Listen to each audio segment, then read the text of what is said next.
ധൈര്യമായിട്ട് നടക്കാൻ പറ്റുമോ നമുക്ക്? നിങ്ങളുടെ പ്രശ്നം ഞാൻ തീർത്തു തരാം. അതിനുള്ളൊരു മരുന്ന് എൻ്റെ കയ്യിലുണ്ട്. അവന്റെ കുട്ടിക്കാലം മുതൽ അവൻ ഈ നാട്ടിലുണ്ട്. ഈ നാട്ടുകാരല്ലേ അവന് നോക്കിയത്. അവന് വേണ്ടി ഇത്രയും ചെയ്ത ഈ നാടിനു വേണ്ടി അവനൊരു ഉപകാരം ചെയ്തുകൂടെ? മാഷിന്റെ ഇത്രയും വർഷത്തെ സ്വപ്ന നീ ഇല്ലാതാക്കാൻ പോകുന്നത്. അപ്പോ ഓനെ വിരട്ടിക്കാര്യം സാധിക്കാൻ പറ്റാത്ത അവസ്ഥയാണല്ലോ.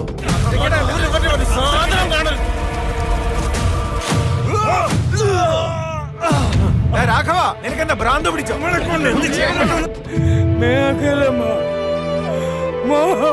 നിനക്ക് നിന്റെ നാട്ടിൽ പോണമെന്നില്ലേ?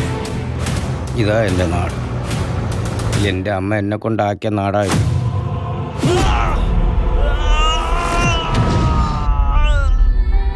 ഞാൻ പൊട്ടന, അങ്ങനെ എല്ലാരും വിളിക്കുന്നു.